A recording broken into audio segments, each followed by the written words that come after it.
Voilà. Donc, je vous propose pour commencer un ouvrage. Je vais dire deux choses sur cet ouvrage. Le premier, c'est qu'il s'agit du Rav Yitzhak Houtner.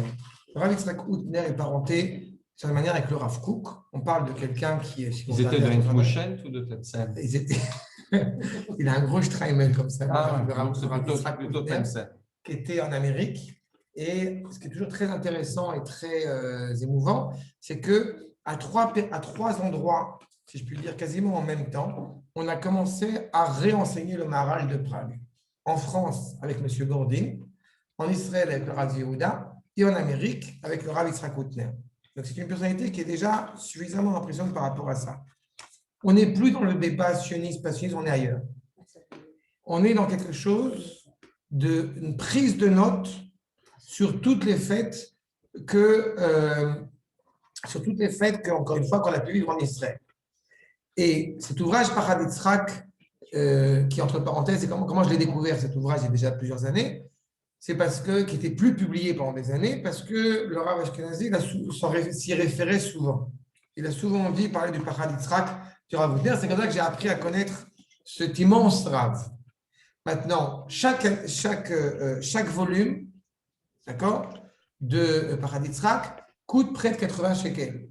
D'accord? Ce n'est pas pour dire une question de prix, mais c'est pour vous montrer ce que j'ai fait en fait, c'est que chaque année, chaque fête, j'ai essayé d'acheter, parce que c'était difficile d'acheter toute la série en même temps, chaque année, j'achetais comme ça un livre en plus, et puis bon, c'est mon mariage d'un jeune couple il n'y a pas longtemps, il me manquait un volume, et ils me l'ont offert. Ils m'ont trouvé, ils m'ont offert, qui n'était pas facile à trouver. Donc on a vraiment quelque chose aussi qui est vraiment de l'or. Des mariages, des regards, des cadeaux. Mais celle-là, elle est complète. Bon précieux. Il y a un autre ouvrage qui reste sur des propos de mémoire sur le Rav Houtner, mais qui est quasiment introuvable. Mais même dans la yeshiva de son petit-fils qui est, je crois, à Jérusalem, elle est introuvable. Mais à la bar mitzvah d'Elian. Amen. En tous les cas, c'est pour vous montrer, encore une fois, donc j'ai pris évidemment l'ouvrage concernant Pessah, on va essayer simplement de réfléchir sur une question qui est assez intéressante, qui peut paraître technique en soi, c'est pas que je vous dis, on va être un peu patient, qui peut paraître technique en soi sur le fait de savoir que, eh bien, Shulchan Aruch va le dire, on n'a pas à jeûner à Rosh Chodesh Nissan. D'accord? On va réfléchir, on va voir ça ensemble. Et donc, je vous livre encore une fois quelques enseignements qui sont ici. Mahamar, donc même Dalet, le 44e article sur ce point. C'est pas numéroté les lignes sur le document qu'on a eu. Non, c'est pas chou. J'ai fait scanner la feuille et elle a donné telle quelle. Maintenant, sur la question évidemment qui est posée, vous voyez directement la Piska Zayn, on commence avec celle-ci. Je passe la première phrase qui n'est pas tellement importante pour notre propos maintenant, mais directement à la deuxième.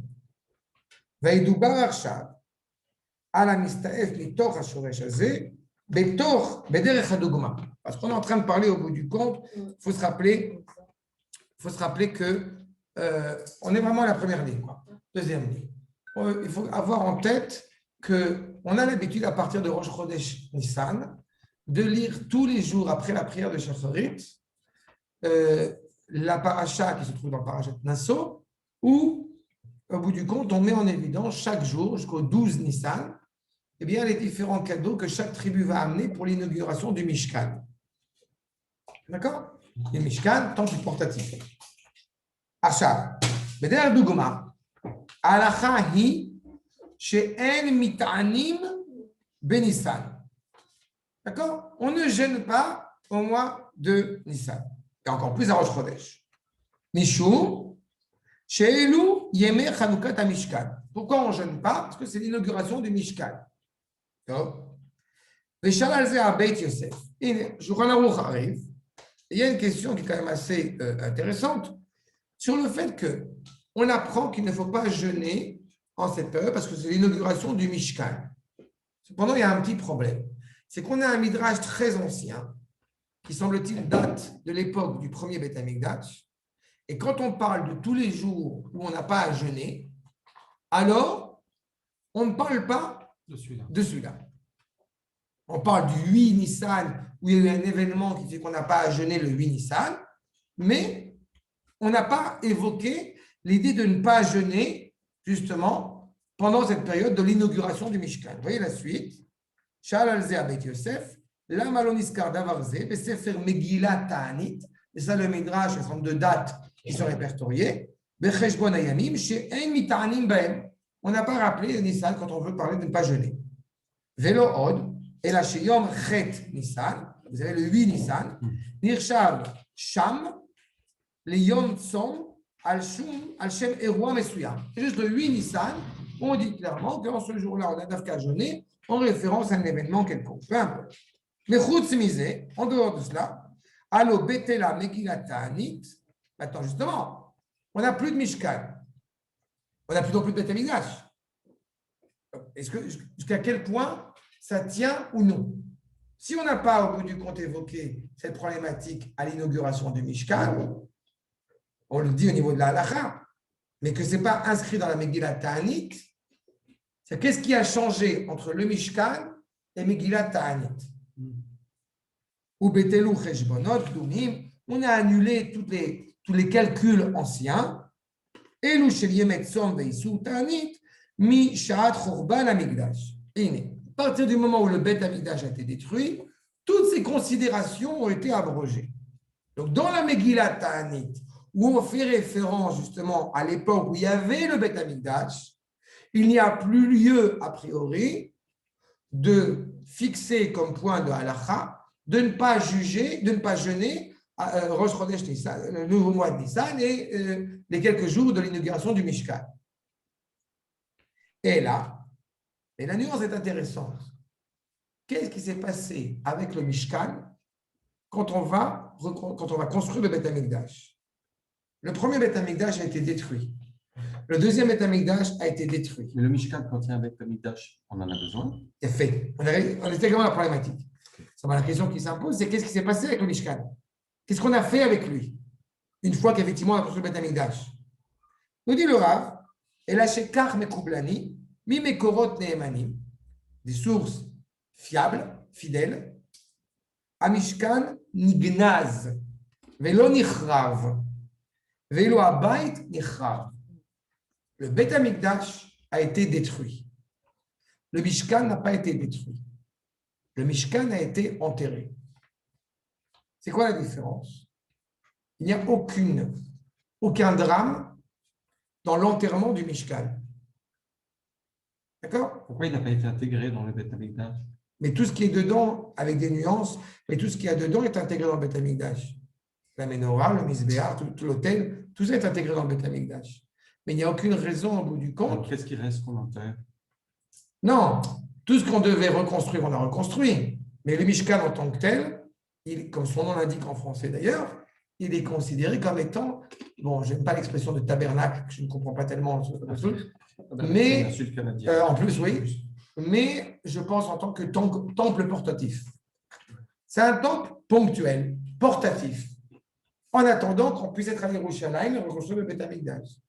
Donc, dès que son utilité n'a plus été à l'ordre du jour, on l'a enterré. Ganouz. C'est étonnant parce que ce qui définit la portativité du temple, c'est le fait qu'on le déplace. D'accord. Mais tu le laisses à un endroit fixe et tu mets autour les murs et tu as un temple non portatif. Justement, ce n'est pas seulement un détail technique, cette réalité-là. C'est l'intention. C'est beaucoup plus que ça. Je suis d'accord. D'accord? Mais pourquoi l'enterrer et pas Et puis j'ai envie de dire plus que ça. Plus que ça. Si on était uniquement dans la technique, il y a un élément que j'aime souvent rappeler, c'est le fait que le Aaron Abrit, eh bien, il lui est adjoint des bâtons, des mototes, okay, pour pouvoir le porter. Ah oui. Il a fait. Avec des têtes. Pourquoi est-il. Non, je suis sur le côté, il y a deux trous où il y a effectivement les bâtons pour pouvoir le porter. Et le Midrash va raconter évidemment que qui est-ce qui porte qui? Qui porte qui? Ce n'est pas nous qui le portons, mais c'est lui qui nous porte. Mais la question qui demeure malgré tout, c'est pourquoi y aurait-il une mitzvah de faire cela, mitzvah de Horaïta, dans la Torah, dans la construction du Aaron Abrit, de l'arche, au moment où il ne va pas bouger. Il est dans le Beth Amikdash, il ne bouge plus. Alors, première réponse, quand on part en guerre, donc on n'est pas encore bien installé, tant qu'on part en guerre, le Aaron Abrit, il part avec nous, il est devant nous, c'est lui qui est notre guide. Mais au-delà de ça… Au sens figuré ou réel? Réel. D'accord. Mais au-delà de ça, le plus grand danger pour un homme qui est dans la Torah, c'est justement la dimension figée. C'est-à-dire que même quand effectivement il est à un endroit et a priori il n'y bouge pas, il doit toujours y avoir une dynamique, encore une fois, à l'égard de la Torah. Non. Donc on a cette même optique, encore une fois, au niveau de la dynamique. Ce qui me fait à chaque fois rappeler, si on est déjà dessus, par la même occasion, que combien, vous savez ça, combien y a-t-il de boîtes qui, où est, au bout du compte, intégré à l'intérieur, les tables. Vous savez ça, non? Il y a une couche d'or, Il a fait. il y a une sous-boîte en or qui fait. Tu viens de passer ton bac, toi. C'est non. Vous avez 3 boîtes, d'accord? Dans ces 3 boîtes, enfin dans la boîte principale qui est la boîte en or, qui est la plus à l'intérieur, vous avez au bout du compte les deuxièmes tables et vous avez au bout du compte aussi les brisures des premières tables. D'accord? Arshad. Il y a la manne, il y a le bâton, il y a différentes choses. Mais il y a une boîte en or qui est elle-même insérée dans une boîte en bois peinte en or, qui est elle-même insérée dans une boîte en or. Si tu regardes de l'extérieur et que tu regardes de l'intérieur, tu ne vois que de l'or. Pourquoi il y a cette boîte médiane entre les deux qui est faite de bois peint en or? L'or ne bouge pas. Le bois bouge. Le bois, c'est la Torah chez BLP. Le bois, c'est la Torah des Chachamim. Il y a une dynamique constante. Elle bourgeonne constamment. Quand tu regardes la Torah de l'extérieur et quand tu regardes la Torah de l'intérieur, ce qu'on ne voit jamais, évidemment, à part Laurent, évidemment, mais quand on est conscient de cela, quand on regarde quand on regarde la Torah de l'extérieur et qu'on regarde la Torah de l'intérieur, elle est immuable, elle est éternelle. On n'est pas en train de changer. Il ne change pas la Torah. Il te voit? Okay. Il a souri quand tu as dit ça? Oui. D'accord. Et ça veut dire qu'il faut qu'il y ait du changement. C'est pas un changement. Le terme exact, c'est pas un changement. Non, mais. Pour être juste très on précis. n'aurait pas mis que de l'or. Ça ne veut pas dire qu'il faut non plus. On n'est pas en train de changer, on est en train de renouveler en permanence. Oui, il y a une contemporanéité permanente et éternelle de la Torah et qui est au bout du compte. C'est pour ça aussi. Et le bois vient. C'est pour ça aussi qu'on pousse pendant qu'on fait la tfila. Tu m'as entendu? Pour être en mouvement. Non, Dafka, pendant la tfila, le Rabbi Yehuda Halevi, il va te dire on devrait être comme une bougie. Donc, on bouge un petit peu, mais cette idée de bouger énormément, Dafka est très problématique pour nos Rachamim. Bouger énormément. C'est pas justement pour rester dans une dynamique. Quand on étudie, c'est autre chose. Mais quand on prie, on devrait être au bout du compte comme une flamme qui est au bout du compte comme une flamme qui ne bouge pas. Qui vacille. Voilà, mais pas plus que ça. C'est bien ça? D'accord? Ça, c'est Rabbi Yehuda Halevi qui parle de ça. Il y en a qui sont, voilà, qui prient comme ça. Non? Et c'est un problème. Et après, une khatis, c'est un problème. Ah oui? Mais je ne rentre pas.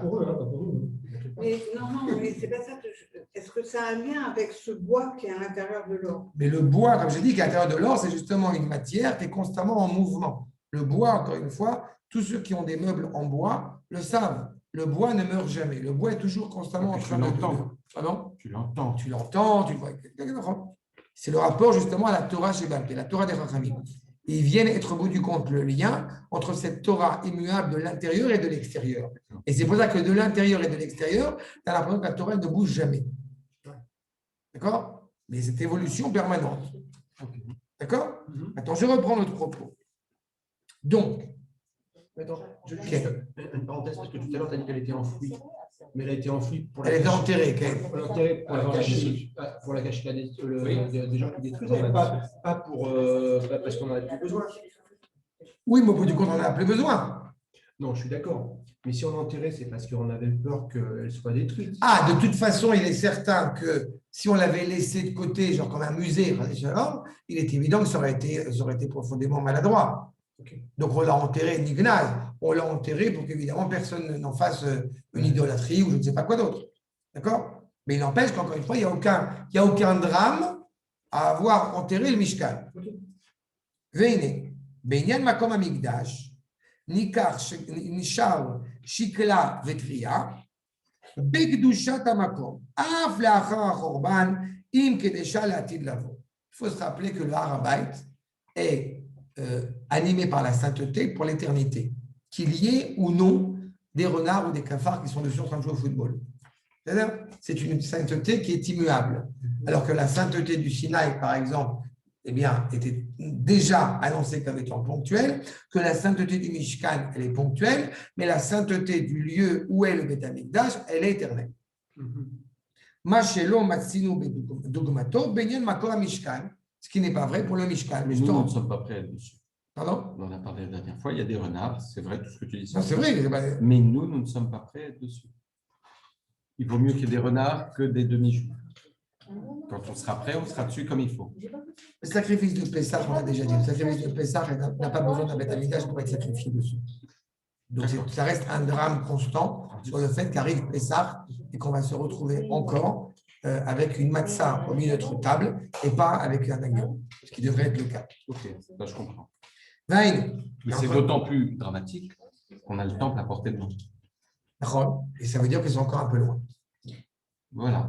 Les renards ne sont pas là parce qu'on est. Ils ne sont pas là, Rav, parce qu'ils sont si forts. Ils sont là parce que nous sommes faibles. Ils ne sont pas là parce qu'ils On a déjà parlé de ça. On a eu l'occasion d'en parler ensemble. Oui, je sais, c'est important de le signifier. C'est pour ça que je t'ai dit déjà que je ne crois absolument pas au système et que je ne crois que dans ce qu'on est en train de faire maintenant. C'est-à-dire qu'à partir du moment où on réitère l'engouement, la nostalgie, pas la nostalgie au sens truc, et disons que l'engouement, l'espoir vers l'avenir du troisième Beth Amikdash, d'évoquer ce Beth Amikdash et que ça devienne une réalité pour les gens qui entendent, eh bien, c'est comme ça qu'on transmet et c'est comme ça qu'on fait avancer les choses. Bien sûr. D'accord? Oui. En tous les cas, le Mikdash, son endroit est clairement défini. On m'a dit que c'est ce que disait moi. Et le Mishkan, ce n'est pas défini. D'accord? Il n'y a pas de sainteté du lieu du Mishkan. Veillez-nous. Mishum Mikdash, Ayamakom Kavua. Le Mikdash ne bouge pas. Amakom Asher Ephra. L'endroit où va être installé le Beth Amikdash est déjà énoncé avant même notre arrivée à Jérusalem. Est déjà connu, déjà traditionnellement transmis à Shmuel, puis à David, etc. Enfin, de Moshe jusqu'à Shmuel. Donc, en gros, ce n'est pas le Mishkan qui donne la sainteté au lieu, c'est le lieu déjà, il est déjà. Le lieu est animé par la sainteté grâce au Mishkan. Mais c'est comme la marshava et l'acte. Ce que j'ai étudié, le Rav Tania. C'est tout à fait dans la paracha. C'est exactement ce qu'il dit. La marshava amène l'acte, et là c'est pareil. C'est la marshava et l'acte. C'est ce que tu viens de dire sur le lieu. Bref. Le rapport au Mikdash est animé par la sainteté parce que c'est comme ça, c'est un fait. D'accord? Il y a une kedusha objective sur l'Arabite. Le Mishkan est une kedusha au bout du compte ponctuelle et elle ne prend sa sainteté que parce que le Mishkan est dessus. C'est la notion différente. Qu'est-ce que c'est beau. D'accord? Ouais. עכשיו, וישנה אפשרות שעל עצם המקום נשתרשה הקדושה. הנה, il y a une possibilité pour que sur cet endroit-là, ce soit enraciné la sainteté. Aval, alors Mishkan היה Oel וגג. Et de quoi on parle? On parle au bout du compte d'un Mishkan, qui est donc au bout du compte une tente, avec un toit ponctuel, okay? Oel וגג, שכל עצם מציאותו אינה מורה, אלא על הארעיות. La tente en elle-même, n'est-ce pas, est au bout du compte automatiquement nomade, ponctuel. Je reprends ce que j'ai dit tout à l'heure. Pourquoi est-ce que le Beth Midrash est appelé dans la Torah? Yaakov Avinu Yoshev Ohalim. Pourquoi est-ce que le Beth Midrash est appelé tente? C'est pareil. Si on va au Beth Midrash, si on va à la Yeshiva comme si on allait au bout du compte au musée, on a tué la Torah. C'est une tente, c'est constamment une remise en question, c'est comme un travail permanent. Oui, puis c'est aussi un lieu d'abri sous les étoiles. C'est également, mais au niveau de ce qu'on y fait dedans, oui. Il y a un renouvellement permanent. Tu ne peux pas dire au bout du compte, ça y est, j'ai étudié la Hirat Shamaim, c'est bon, j'ai plus besoin d'étudier. Le fait que ce ne soit pas des murs construits en dur. En tout cas, c'est l'impression que ça nous donne. Et puis Abraham, il était au seuil des tentes. Oui, parce que lui, il est entré par rapport à l'extérieur, il y a encore autre chose. Mais ce que je veux dire par là aussi, c'est que je me rends compte aussi avec les années. Bon, j'en suis pas frustré, mais c'est une réalité. Tout ce que je vous dis, je pense que c'est clair, mais tout ce que je vous dis n'est pas exhaustif. Je ramène des sources, mais il faudrait que je ramène encore 15 000. Tu plaisantes, on le sait, malheureusement. Je le vois avec les années, et je suis d'une certaine manière frustré. Je dis, je ne peux pas leur ramener 15 000 sources. Maintenant, exhaustif, même toi, Chronarabe, tu ne fais que ça. J'imagine que tu sais qu'un milliardien de tout ce qu'il y a à savoir. C'est des histoires de plusieurs vies. Mais il y a quand même quelque chose que je voudrais peut-être soulever. C'est pourquoi on a écrit la Torah. Parce qu'en fait, en écrivant la Torah, on la fige. Rien que ça, tu veux rencontrer l'écrivain? Parce qu'il fait une signature, je crois, bientôt. Je réponds à ta question. Moi, j'aime beaucoup écrire. C'est une très bonne remarque. D'abord, la Torah est d'abord et avant tout orale. La Torah est d'abord et avant tout orale. D'accord? Vaïdaber Hashem el Moshe les morts. La Torah est d'abord et avant tout orale. Et elle est retranscrite, elle est rédigée pour les générations. Et au bout du compte, je vais utiliser une phrase courte. D'accord? Mais là, encore une fois, si vous voudrez. La Torah écrite est faite pour les goïms, la Torah orale est faite pour l'âme Israël. D'accord? La lettre, encore une fois, ne représente absolument rien si elle n'est pas accompagnée d'abord et avant tout de la lecture et de la cantillation et de la compréhension qui se cache derrière la lettre. Donc, quand effectivement les goïms vont croire qu'ils ont compris la Torah, on sait très bien que quand on dit que la Bible est le livre le plus lu et le mal lu au monde, il y a deux fautes dans la phrase. La première, c'est qu'ils le considèrent comme un livre. Deux, parce qu'il est mal lu. C'est-à-dire, effectivement, il est mal lu, mais ce n'est pas un livre. La Torah est une parole, encore une fois, la parole divine retranscrite dans l'histoire. Et pour le Ham Israël, à travers les générations, quand il suit justement la Massorah des Chachamim, quand j'ai dit tout à l'heure, le lien entre la Torah, entre l'intérieur et l'extérieur, c'est fait par les Chachamim.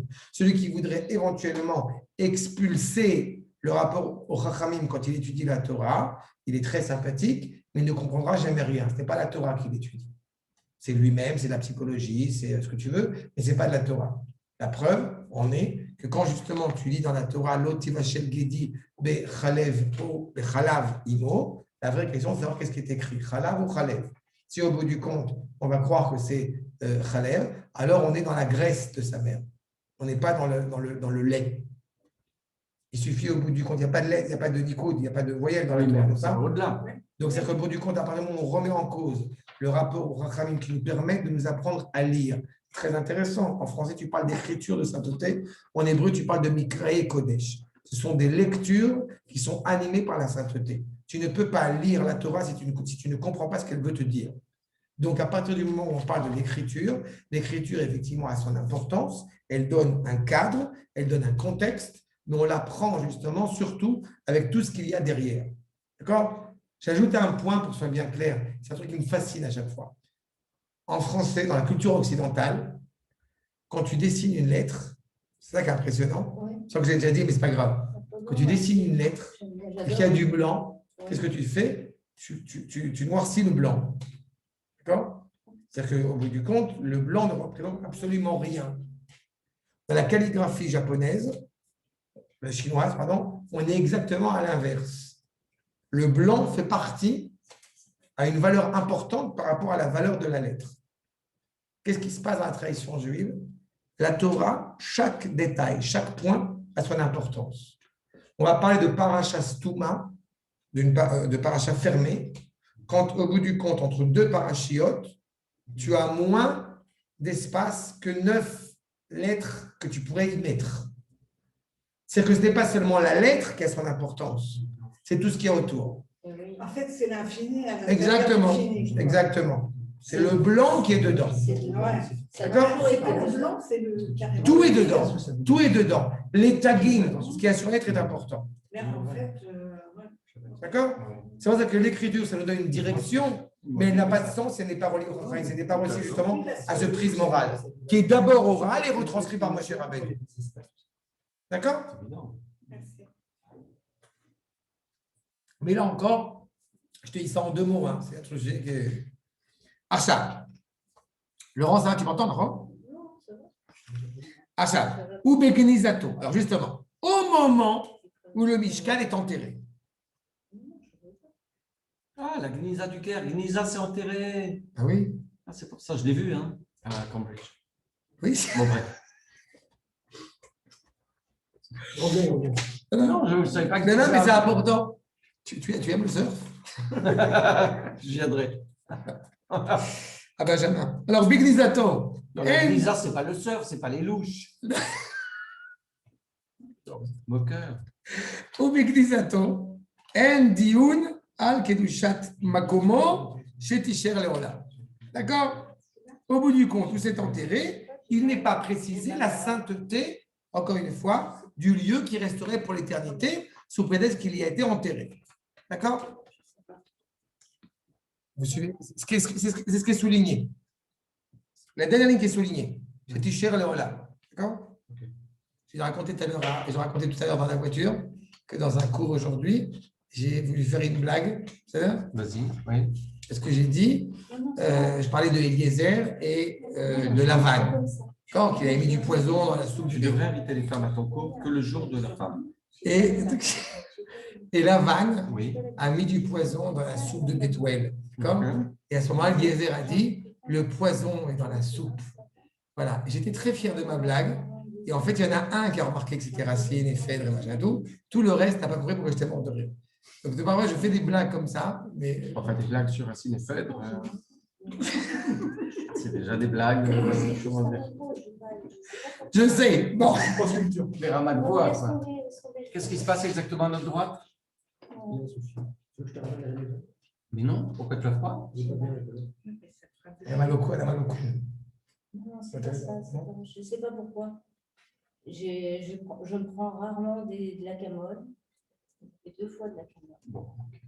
Donc voilà, donc c'est rien, c'est bon. Ok. Voilà. Vas-y, c'est bon. בעזרת השם. טוב, ועלינו לדעת שמה שישנו דין של קידושה לבתי מדרשות ובתי בית כנסיות, ce qui nous fait réfléchir maintenant sur la valeur, donc justement, la valeur de sainteté d'une synagogue et d'un beth midrash. Pourquoi est-ce qu'un beth knesset, justement, a cette sainteté? Le beth knesset est appelé Migdash Me'at. C'est un petit beth Migdash. Vous savez qu'il va prendre sa sainteté que par rapport au beth Migdash. D'accord? Mais on va y revenir là-dessus. Migdash Me'at, un petit Migdash. De la manière que le Mishkan est un petit Migdash. Ou Mishoresh Dargat Mishkan, Velo Mitzad Dargat Migdash. C'est-à-dire qu'il correspond au bout du compte à la valeur du Mishkan, mais certainement pas à la valeur du Beth Amikdash. Il a un peu ce même équilibre qu'on va retrouver dans le Mishkan, mais pas par rapport au Beth Amikdash. Velo Yetsuya, et si on pensait une seule seconde, Shayarak Migdash, Velo Mishkan, si Chaz V'Chaïla, on pensait pendant une seconde que la synagogue était le Beth Amikdash et pas un Mishkan. Ça serait terrible. Parce qu'au bout du compte, on arriverait à la conclusion de dire, ce qu'on pourrait arriver malheureusement, ça fait merde. J'ai ma synagogue, ma grande synagogue de Prague, de Bucarest, de Budapest, de Pologne, d'Alger. Oui, mais ça aussi, mais ça c'est plus tardif, disons. Mais on est en Israël déjà, ça fait déjà un autre niveau. Et on pourrait arriver à ça au bout du compte, la grande synagogue de rang, tu vois le Beth Mikdash, c'est pareil. C'est ça qu'il est en train de nous dire. Lo haya kayam echi tamtzi shel din kedusha le bet haknesiot bichlal mishum shemikdash moreh al kedusha le binyan kavua bemiuchad. Et c'est toute la problématique que justement le Bet Hamikdash montre la fixité, encore une fois, du lieu où elle a été installée, alors que le Mishkan inscrit déjà la dimension, encore une fois, de ponctualité. Rak mitzat kedushat hamishkan. Donc, Rak mitzat kedushat hamishkan, amor et al shinouy. Donc, c'est justement la sainteté du Mishkan qui montre bien la nuance, qui montre bien la mutation. Ve'al masaot et les différentes stations que nous avons traversées dans le désert. Mimakom le makom ou shechal din shel kedushat migdash. C'est juste ça qui donne au bout du compte, si je puis dire, la valeur par la suite au Mikdash qui va être fixe. Si on n'avait pas de Mishkan, on n'aurait pas de Mikdash. Et à partir du moment où il y a un Mikdash, il n'y a plus besoin de Mishkan. C'est clair? Ouais. Non, c'est quelque chose. Oui, quand tu dis comme ça, je souris. Parce que, si tu veux, il y a une inclusion et après, tu as une exclusion. Non. Et parce que l'objectif, encore une fois, fondamental, c'est de retrouver dans un état idéal la situation, la proximité avec Akadosh Baruch Hu, encore une fois, de manière éternelle. Et si on n'a pas, pendant des périodes difficiles, cette possibilité de proximité, alors automatiquement, on est dans l'absurde, on est dans la situation dramatique. Donc, eh bien, on va avoir comme ça des endroits pour pouvoir essayer, malgré tout, de se rattacher encore une fois, l'essentiel. Il y a le Rav Kook rappelle dans Oroth sur le fait que Atzipia le Yeshua, de Bagola. L'attente de la délivrance, c'est elle qui fait tenir au bout du compte les Juifs en dehors d'Israël pendant la période d'exil. Aval, Ayadut à Eretz israélite, mais le judaïsme pratiqué, vécu en Eretz Israël, c'est elle la délivrance.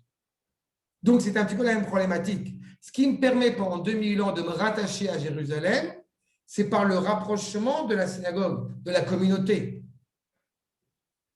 C'est pas? Mais on le prend comme ça. Mais à partir du moment où la troisième et dernière maison d'Israël est en train de se reconstruire en Eretz Israël, automatiquement, on peut en être attristé, mais c'est une réalité. Automatiquement, la sainteté de ces différents endroits, encore une fois, dans le monde, elle est en train de se perdre. Et c'est automatique, puisqu'on est en train de retrouver encore une fois. Néanmoins, le lieu reste un endroit qui est kadosh quand même. On ne peut pas détruire une synagogue comme ça. Il y a un protocole. C'est pour ça que j'ai bien précisé. C'est pour ça que j'ai bien insisté sur ce point. On n'est pas dans la destruction. On est dans l'entérinement. C'est totalement différent. Pardon ? Il y a une sorte de transfert de Kedusha. Exactement. Mais on ne peut pas parler de Kedusha, encore une fois, quand on est en dehors d'Eretz Israël. Il y a un endroit qui a été rattaché, encore une fois, et qui a de la valeur, je te l'accorde tout à fait, mais on ne peut pas parler de sainteté. Parce qu'il n'y a pas de sainteté si c'était en Eretz Israël. Et toute autre forme de sainteté, elle n'a de sens que ponctuellement pendant la période où nous sommes en exil. Et la grande difficulté à la génération qui est la nôtre, c'est le passage. J'ai une question à te poser. Okay. Par rapport à ce que Laurent vient de demander. Tu m'entends, demander. Laurent, tu entends Oui.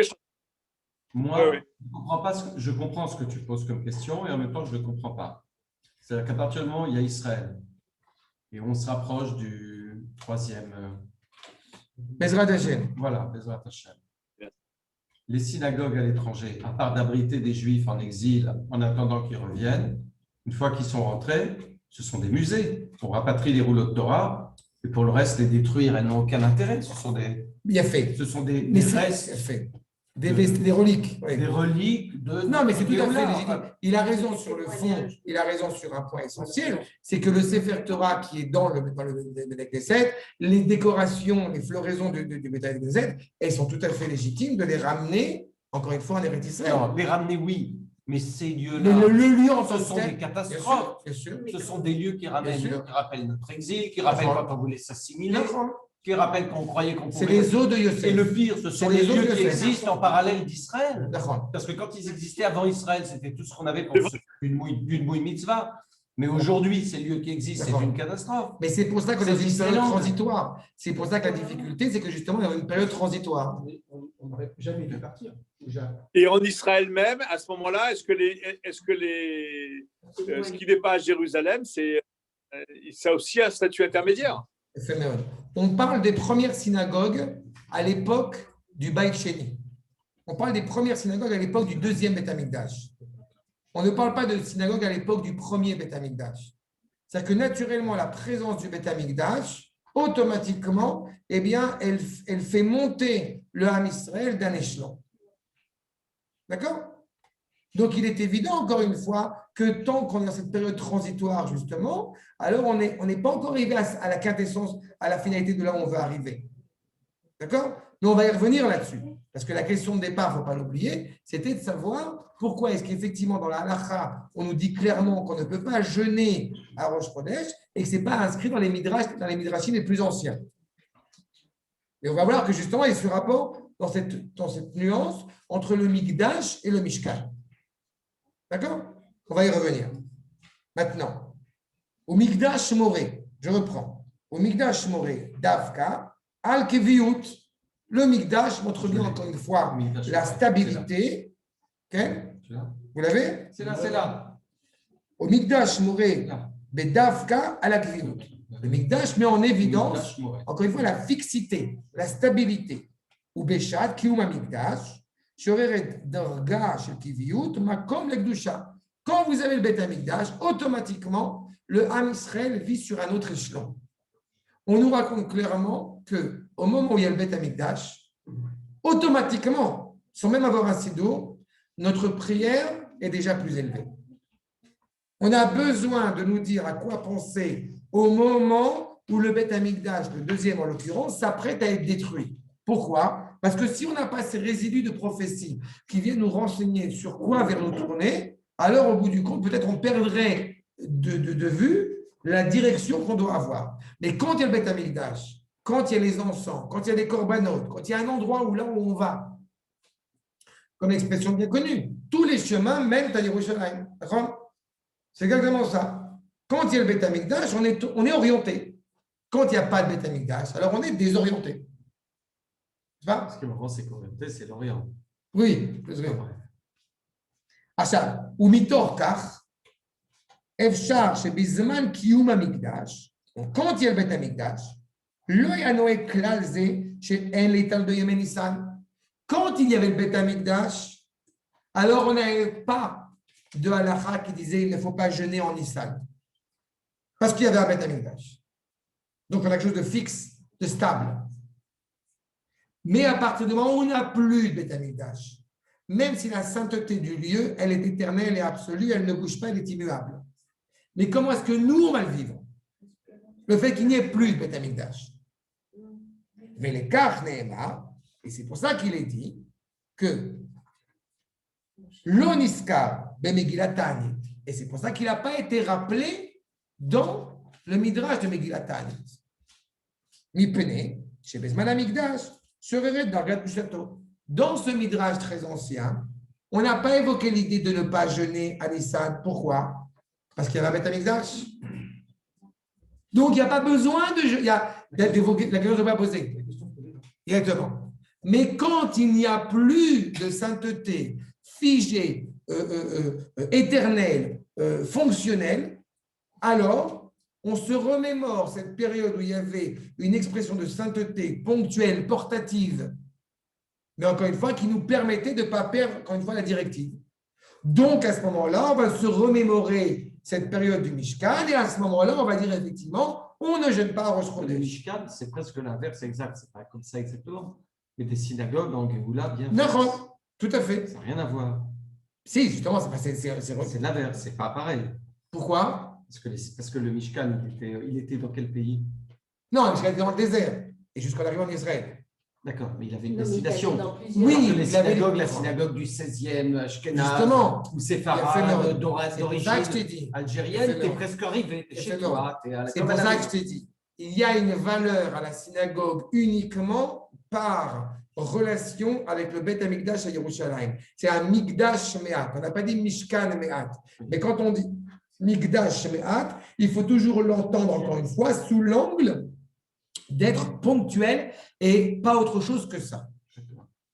Mais c'est ce qui nous permet de nous relier à Jérusalem quand on est en exil. Okay. Mais dès qu'on a la possibilité de revenir à Yerushalayim, on ne dit pas au bout du compte l'année prochaine à Oran. C'est pas? Je dis ça aujourd'hui quand j'ai fait encore un cours sur Pessah, où j'ai dit c'est très sympathique l'histoire de dire est-ce qu'on fait Chad Gadia en yiddish, en polonais, en arabe, en ce que tu veux. Mais sur le fond, ce n'est pas le plus important. Le plus important, c'est le sens profond, tel que le Gra et tel que le Rav Menachem Kasher nous explique ce chant de Chad Gadia. C'est ça le plus important. Am Zukanita, le père qui a acheté un agneau à 2 ouzés de Sifrei Torah. C'est toute implication qui est derrière. Je vais mettre en là-dessus. Mais on met l'accent sur, voilà, qu'est-ce qui est le plus important? C'est pour ça qu'il nous dit, à partir du moment où il y a le Beit Hamikdash, donc il y a la sainteté figée, éternelle, chez Ishona Madrigat Mishkan, qui est différent de la sainteté, encore une fois, à l'époque du Mishkan. Vedavka be ibatel Megillat Ta'anit. Mais au moment où ce midrash, justement, va être donc abrogé, annulé de certaine manière. Pourquoi il est abrogé? En réaction à la destruction du Beit Hamikdash. Ketzotza mi chorban Beit Hamikdash. Davka az. Alors à ce moment-là, justement, où il n'y a plus Beit Hamikdash, se renouvelle la directive, la manière de gérer le peuple telle qu'on l'avait avant de rentrer en Eretz Israël. À savoir, on ne va pas jeûner en Nissan, tel que c'était le cas à l'inauguration du Mishkan dans le désert. D'accord? Donc,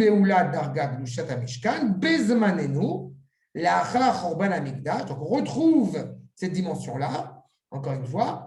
Ibedin kedushat bate midrashot ou bate knesiot. C'est ça qui va donner valeur justement au bet midrash et au bet knesset. Donc il est clair que tant qu'il n'y a pas de bet amigdash, tant que sur le Harabait il n'y a pas encore la réinstauration du bet amigdash, il est évident que ces endroits ont encore une valeur. Mais à partir du moment où on va retrouver cet essentiel, ce à quoi on aspire, alors automatiquement, eh bien, on pourra mettre de côté cette dimension-là.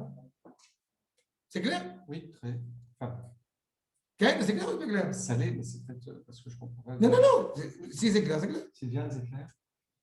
C'est clair, ça va. Enfin, je ne suis pas sûre, là, j'ai un peu décroché. Ah, Non, mais j'ai. Mais je suis Top. Veyotzelanu, chez Dargat Mishkan, donc la dimension du Mishkan, mais Avshiret Lanu, Metziot Geoula, Betor Hagalut Atzma. Il faut se rappeler que à partir du moment justement, j'étais trop loin, voilà. À partir du moment où on parle encore une fois de cette réalité, attends, je vais changer, je vais aller dans le sens inverse. Donc on ne jeûne pas en Nissan. Donc on ne jeûne pas en Nissan, on se rappelle du Mishkan, de la réalité où il n'y a pas de Beth Amikdash. Mais en ne jeûnant pas, en insistant sur le fait qu'on se remémore la période du Mishkan, on a par là même une aspiration au Beth Amikdash. Puisqu'il nous manque cette réalité-là, donc on est conscient qu'il nous manque par le fait qu'on ne jeûne pas à Nissan. Il y a cette insistance de ne pas jeûner à Nissan. Ça, c'est vraiment un truc de juif. Vous comprenez la problématique? C'est vraiment un truc de... On est relié à ça. C'est problématique, tu peux parler avec un psychologue pendant longtemps. D'accord? Ma mère, tout ça. Elle m'a dit, tu sais, si tu jeûnes pas, c'est que tu vas bien, et tu vas bien, c'est pas bien, ça veut dire que ça ne te manque pas le manque. Le Rav Outner est ashkénaze, je vous rappelle. Le Rav Yitzhak Outner est ashkénaze. C'est pas facile. On ne jeûne pas. Pardon? Pourquoi on n'aurait pas été directement. Non, mais l'idée, c'est d'avoir le fait que justement, on te dit, il y a une interdiction à jeûner, on l'apprend que par rapport au Mishkan. Et qu'à l'époque où il y a un Beth Amikdash, on n'a plus cette interdiction. De manière générale, il y a une différence entre interdit de jeûner et on ne jeûne pas. Il y a une nuance entre les deux. D'accord? Tu veux prendre sur toi un jeûne, c'est ton choix, avec des nuances et des limites. Mais le fait de te dire on ne jeûne pas, c'est interdit de jeûner, on ne le sait que par rapport au Mishkan. D'accord? Mais à l'époque où il y a le Beth Amikdash, il n'y a plus besoin de fixer un truc pareil. Puis encore une fois, on ne jeûnait pas parce qu'il y avait le Mishkan. Après, où il n'y a plus de Mishkan, il n'y a plus de raison à se poser. Mais après, où il n'y a plus de Beth Amikdash, alors on retrouve une situation, si je puis dire, qui était originelle avant le Mikdash. Attends, il n'y a ni Beth Amikdash, ni Mishkan? Ben, c'est ce qu'on a dit. Il y a la dimension de la synagogue et du Beth Midrash qui sont l'équivalent du Mishkan. Oui, donc ils sont. Cependant, il y a une nuance quand même. Ça n'a rien à voir. Il y a une nuance malgré tout que je me permets de dire entre parenthèses, c'est qu'à l'époque du Mishkan, quand on va arriver en Eretz Israël, progressivement, on va fixer, c'est une parenthèse, mais c'est important de l'avoir en tête, on va fixer progressivement l'interdiction de faire des autels personnels. D'accord? Alors que, mais on peut encore le faire. Tant qu'il y a le Beth Amikdash, alors progressivement, on va se libérer d'avoir un hôtel, d'avoir un hôtel à ITEL dans son jardin. Mais à partir du moment où il y a le Beth Amikdash, il n'y a plus le droit d'avoir des hôtels personnels. Et bien que le Beth Amikdash fût détruit, on n'a pas le droit de renouveler des hôtels personnels. Donc malgré tout, il y a une nuance. Donc quand on a le Beth Amikdash, on n'a pas besoin, mais quand on l'a plus, on n'a pas le droit. D'accord. D'accord. Non, c'est interdit aussi. Oui, c'est avant, il y a le Beth interdit. Amikdash, avant, il y a le Beth Amikdash, il n'a plus le droit de faire des hôtels personnels. On peut dédier le cours à quelqu'un qui est très très malade, qui est un monsieur exceptionnel qui vit à Singapour, mais qui est délégué d'Israël. Il va pour le Parassac. Non. C'est Chaim Daniel Sion. Chaim Daniel Ben Sion. Non, Chaim Daniel Sion. Ari Ben Nina. Il a un nom de juif. Juste une question. À l'époque où il y avait on est arrivé en Eretz Israël, le Mishkan, il a été fixé temporairement à Shiloh. Mais c'est pas temporaire. Et avant que avant qu'il y ait le temple fixe à Yerushalayim, נכון. il s'est passé toute une période où il n'y avait pas vraiment de... Une période un peu intermédiaire, tout à fait. Et pendant cette période intermédiaire, alors on avait le droit quand même de faire des Ça a été sacrifices dans son jardin. progressif. Ça a été progressif. C'était fixé. On nous dit qu'a priori, effectivement, en rentrant en Eretz Israël, on ne fait plus de Bamot, mais ça s'est avéré progressivement. Dans l'histoire, au fur et à mesure, on a supprimé ces Bamot. Mais il est clair qu'à partir du moment où il y a le Beth Amikdash, c'est fini. Encore une fois, ce rapport individuel et personnel n'a plus lieu d'être quand il y a l'endroit où tout le peuple se retrouve au bout du compte. La Shekhinah est présente, encore une fois, à Yerushalayim pour l'éternité. Mais à partir du moment où il n'y a plus de Beth Amikdash, alors on essaye malgré tout de se rattacher à un, excusez-moi l'expression, à un semblant de Jérusalem pendant 2000 ans. Mais en fait, c'est le Mishkan.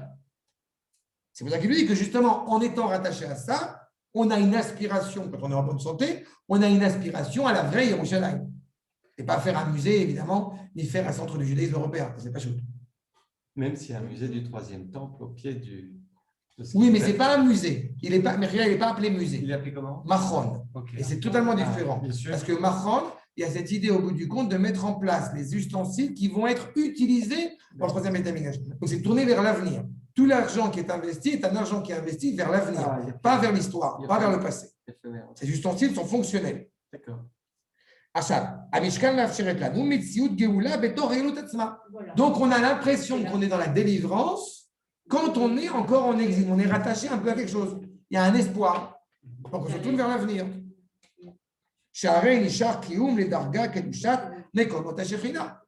Il y a malgré tout, encore une fois, une présence, une certaine présence, encore une fois, de la présence d'Akadosh Baruch Hu. Je reprends ta question, Laurent. Qu'est-ce qui donne au bout du compte la présence d'Akadosh Baruch Hu dans telle ou telle communauté? Ce n'est pas la beauté de l'édifice, n'est-ce pas? C'est la présence. C'est parce qu'il y a des Juifs qui est pris. C'est parce qu'il y a un Sefer Torah qui est ouvert, parce qu'il y a un Limud Torah. Si Chaz v'Chaïla, il n'y a plus de Juifs dans cette synagogue, c'est mort. Et ça devient malheureusement un musée. Donc c'est exactement la problématique.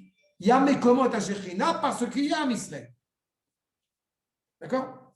C'est pour ça qu'à la synagogue, on va y rencontrer la Kadosh Baruch Hu. Et une réformée m'a demandé une fois pourquoi je ne pourrais pas, donc une femme évidemment d'une intelligence profonde, et qui me demande une fois pourquoi est-ce que je ne pourrais pas faire participer mon mari à cette expérience au moment où je vais à la synagogue. Et je lui dis justement parce que quand on va à la synagogue, on ne va pas rencontrer son mari, on va rencontrer un Kadosh Baruch Hu. Si je veux rencontrer ma femme, je vais au restaurant, mais ailleurs. C'est pas savoir qu'est-ce qu'on va rencontrer. Moi, j'ai une question, mais peut-être. Non. La présence de Kadosh Baruch Hu, elle n'a pas besoin du Beth Amikdash.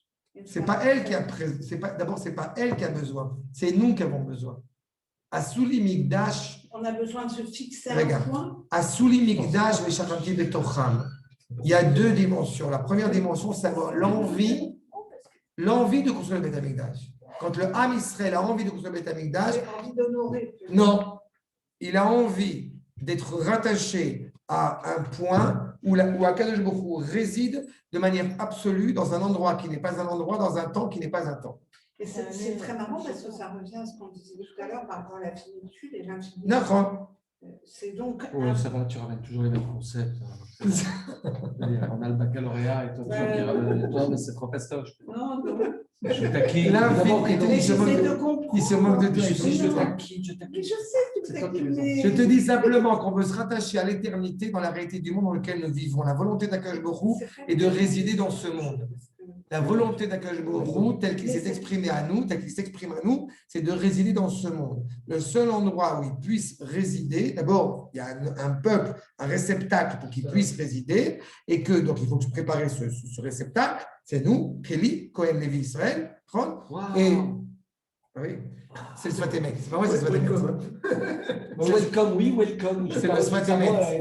La demande de vous. C'est pas de moi, c'est pas de moi, c'est le Hadmor de Gour. C'est Aval. Encore de Tlemcen, celui-là? Oui, le Kli. D'accord? Et à côté de ça, Il faut justement donc avoir ce réceptacle, et ce réceptacle qui a une volonté, qui veut pouvoir justement pointer du doigt et de dire Zé Eli Vanveu, tel qu'on l'a dit à la Shirat Hayam, c'est mon Dieu, je veux justement lui faire, en français, le terme de sanctuaire me paraît totalement abject, mais je veux lui faire au bout du compte un endroit pour garder intact cette relation absolument insolite, subliminale, qui est inconcevable, qui est insondable. Oui, mais d'accord, mais on n'arrive pas à faire ça. Toute l'étude, ça n'est que ça. Oui, parce que quand tu étudies, c'est Akadosh qui te parle. Et c'est Et ce qu'on veut justement, c'est avoir une égalité entre le créateur et la créature. Et cela ne peut se faire que par le biais du Beth Amikdash et le Kohen qui rentre dans le Kodesh Kodashim. D'accord? On ne parle pas de rapport seulement de serviteur vers son Seigneur, on parle de plus que ça. On parle d'une capacité de parler face à face. Et face à face, c'est le Beth Amikdash. Et quand on a le Beth Amikdash, ailleurs, s'il y a encore des synagogues autour, il n'y a pas de Shrina. Mais la Shrina, de toute façon, elle ne peut pas résider en dehors de l'État d'Israël. C'est souvent évoqué quand on s'approche de Pessah. Alors justement, ponctuellement, quand on est en exil. Aujourd'hui, on ne sait qu'on n'est plus en exil. Regarde. Par rapport au Minyan. Oh, le Minyan, justement, c'est ce que je dis. Comme on est dans une situation provisoire, intermédiaire, la Géoula d'un côté n'est pas encore achevée, et d'un autre côté, on n'est plus en galoute. Donc on est en situation un petit peu hybride par rapport à ça. D'accord? Mais à partir du moment où, il ne faut jamais oublier, j'ai souvent évoqué cette problématique, la Shekhinah est avec le peuple. Là où est le peuple, la Shekhinah sera avec lui. À partir du moment où la Shekhinah, mais j'ajoute un point fondamental, quand le peuple est en exil, la Shekhinah, elle aussi, est en exil de Shekhinah. C'est-à-dire que la Shekhinah, elle est dans un état traumatique, dans un danger exceptionnel. D'accord? On s'approche de Pessah, Boel Paro. Boel Paro ne veut pas dire, je vous le rappelle, ne veut pas dire va chez le pharaon, mais veut dire viens chez le pharaon. À ce moment-là, quand je parle avec Moshe Rabbeinu, s'il dit viens chez le pharaon, ça veut dire que où est Akadosh Baruch Hu? Chez le pharaon, dans le palais du pharaon. La parole de Akadosh Baruch Hu, d'une certaine manière, est enfermée dans le palais du pharaon. Il faut libérer cette parole. Et par la libération d'Israël, eh bien, on libère la parole d'Akadosh Baruch Hu. C'est pour cela que le Maharal, dans ses commentaires de Haggadah, dans le Chidouché Gittin, dans le traité de Gittin, dit que quand justement Am Israël se délivre, d'une certaine manière, il libère la présence d'Akadosh Baruch Hu. Donc aujourd'hui, c'est pour ça que je répète, ce n'est pas un hasard, c'est de plus en plus, depuis le retour d'Am Israël sur sa terre, la Shekhinah est en train clairement de revenir sur sa terre.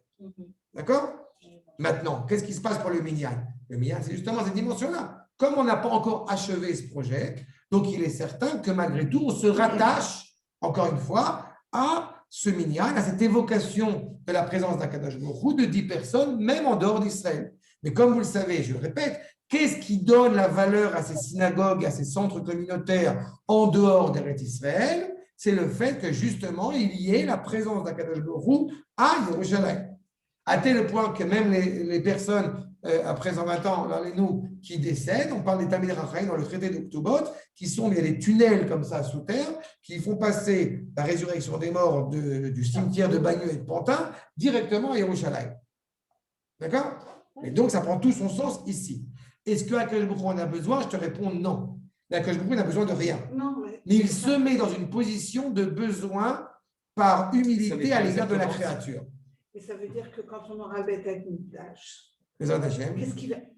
qu'est-ce qui va se passer dans ce Beth Amikdash au niveau de la parole? D'abord, on va travailler.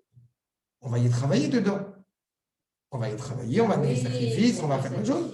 Qu'est-ce qu'on va y faire d'autre? Et tu as la présence d'Akadosh Baruch Hu. C'est pas, il faut un Beth Amikdash. Pourquoi? Il faut un Beth Amikdash tout court. Tant que l'âme Israël ne l'a pas encore compris, donc il y a un Beth Amikdash. L'âme Israël, on a besoin d'une présence révélée d'Akadosh Baruch Hu sur terre. Tant qu'il n'y a pas de Beth Amikdash, il y a une sorte de sentiment de cisure entre le monde suivant et ce monde-ci. Ce qu'on veut, c'est la réalité du monde dans son unité la plus totale. Le monde reconnu, encore une fois, en tant que façonné et créé par un créateur, qui a une volonté, qui s'exprime par son lien intrinsèque entre Akadosh Baruch Hu et Am Israël. Akadosh Baruch Hu n'a besoin absolument de rien. C'est pas aussi évident. Non. Le terme de besoin est fondamental. Akadosh Baruch Hu n'a besoin de rien. Seulement, pourquoi est-ce que j'ai besoin que mes enfants, je vais prendre un exemple très concret, que j'aime souvent citer par rapport à ça. Est-ce que j'ai besoin que mes enfants me racontent des paroles de Torah? Techniquement, j'en ai besoin? Non. Je n'ai pas besoin. Alors pourquoi je prends autant de plaisir à leur demander de bien préparer le Seder de Pessah et leur demander de préparer des choses pour le Seder de Pessah?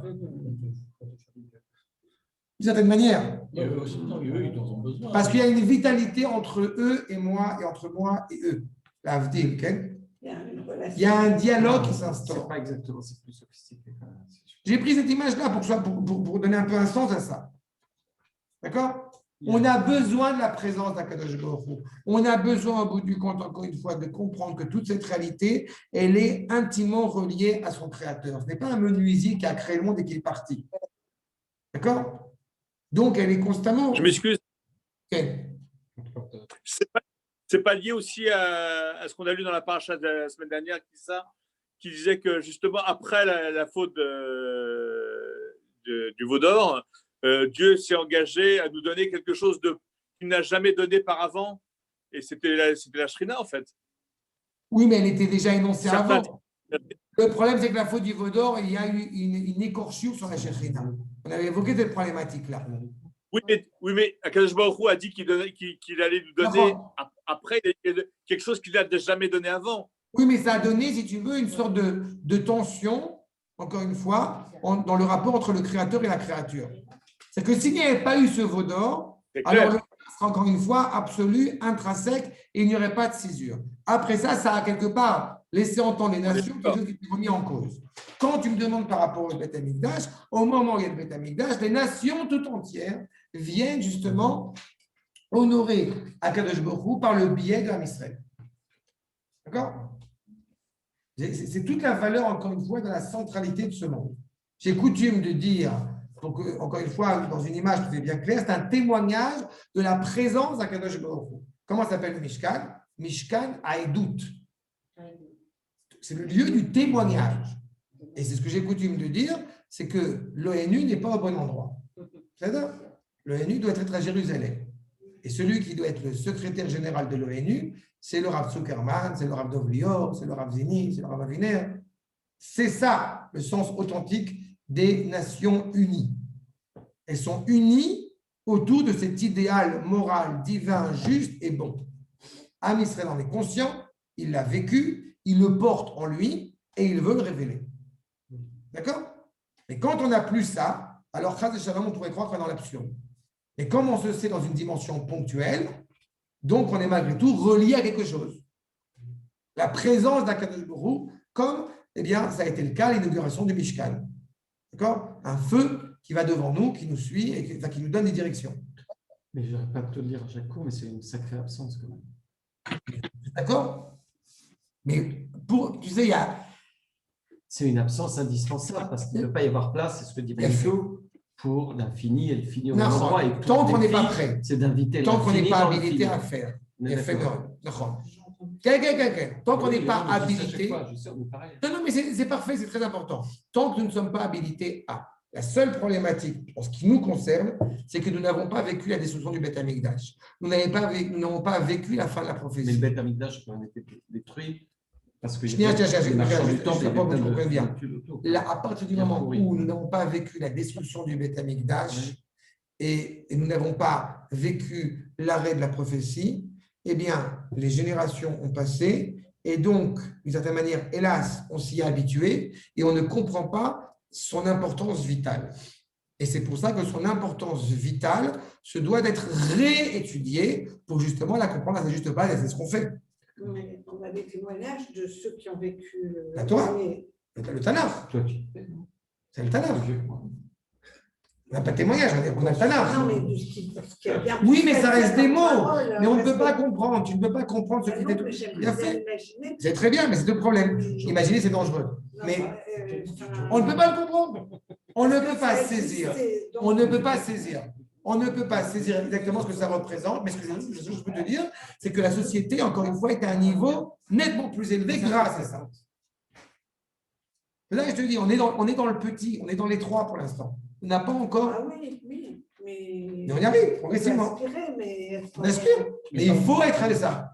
Donc, on se pose la question de pourquoi et qu'est-ce qu'on va y faire pour reconstruire le Beth Amikdash? En fait, ça veut dire qu'on n'a pas la maturité nécessaire. Bien fait. On n'est pas envahi, on n'est pas imprégné de... C'est tout à fait raison. Donc, si on se pose des questions, c'est... Mais le Beth Amikdash a été détruit. On n'a pas assez étudié. Non, mais le Beth Amikdash a été détruit. Encore une fois, Akadosh Baruch Hu anticipe la guérison à la maladie. D'accord? Donc, à partir du moment où, encore une fois, le Beth Amikdash a été détruit, c'était une bonne chose pour nous. C'est nous qui avons fait cette destruction au bout du compte. Mais le fait est, c'est que justement, quand on est dans l'obscurité, il n'empêche qu'on doit avoir un soupçon de lumière pour ne pas perdre, encore une fois, la direction. Et bien, c'est le Mishkan. C'est ce rapport à la synagogue. C'est ce rapport au Beth Midrash qui garantit le témoignage de l'avenir. Ce que je me dis en écoutant comme ça, c'est que on n'est pas tous égaux par rapport à l'obscurité et la lumière, non? Donc, on parle de si peuple. On attend d'avoir tout le peuple. Non, on parle de deux choses. Ce que tu demandes par rapport, ce que tu demandes par rapport à l'égalité, ce n'est pas à l'ordre du jour. Il n'y a rien de plus dramatique. Non, je vais vous dire quelque chose. Quand je parle à chaque fois de Tzibour, on ne parle pas de collectif. D'accord? Il y a une phrase que j'aime souvent citer du Rav Nathan Eifshitz. Quand tu ne rases pas ta barbe et qu'il y a une partie du peuple juif qui rase sa barbe à la lame, ta barbe, au bout du compte, elle est rasée moitié à la barbe, moitié à la lame, moitié pas à la lame. D'accord? Il n'y a pas une question d'égalité. Il n'y a pas une question au bout du compte. C'est encore plus dramatique quand on comprend les choses et qu'on voit au bout du compte que le monde va dans le mur. D'accord? C'est encore plus dramatique. Le fait est, c'est qu'on parle encore une fois à l'échelle du peuple. Oui, mais d'accord? Et à l'échelle du peuple, on a cette responsabilité. À l'échelle du peuple, ça ne veut pas dire au bout du compte qu'on va attendre patiemment que 99,99% arrivent à cette conclusion. On pense à une majorité. À partir du moment où la majeure partie du peuple aura envie de voter pour un Premier ministre qui va dire « Koumoun Aletzion », tac, on est parti. Pour l'instant, on n'est pas encore là. C'est pas ça qui nous ralentit finalement de penser que… C'est de penser qu'on ne fait pas suffisamment. Ce qui nous ralentit, c'est de penser… pas les sages. Ce qui nous ralentit, c'est de penser pendant une seconde chez certains qu'il faut laisser l'histoire se faire tranquillement toute seule, où on n'a rien à faire, et de l'autre côté que ça ne nous intéresse pas. Et ce qui ralentit l'histoire, c'est de savoir qu'il y a des gens qui, encore une fois, ont la possibilité de transmettre, d'avancer, de faire avancer les choses et qui ne le font pas. Et ça, c'est évidemment dramatique. Il y a un rôle à faire, et ce rôle, on l'honore. On est 2, 3, 4, 5, on donne un cours, on avance. Mais quand on était justement en Babylonie, quand on était justement dans le désert, on a ce rapport au Mishkan. Donc, je répète, le fait d'avoir fixé dans la halakha de ne pas jeûner en cette période-là, enfin, Rosh Chodesh Nissan, ce n'est pas au bout du compte contre nous, c'est pour nous raviver l'espoir vers la reconstruction future du troisième Beth Amikdash. Le temps, encore une fois, le temps avance. L'histoire avance. Quand on a demandé au Rav Zvi Yehuda, au du compte, pourquoi vous parlez de politique, pourquoi vous bousculez l'histoire, et le Rav Zvi Yehuda, le fils de Rav Kook, avait répondu, ce n'est pas nous qui bousculons l'histoire, mais c'est l'histoire qui nous bouscule. On est confronté à cette problématique d'argent. D'accord? Donc ça avance progressivement. C'est clair sur ce point? Donc ça c'est pour un petit détail sur Rosh Chodesh. C'était un sacré petit détail. C'est fini, là, il est 21h25. Non, c'est la première partie. Ah, pardon, je suis pas. Monsieur D. Alors, non, attends. Ça c'est une première chose.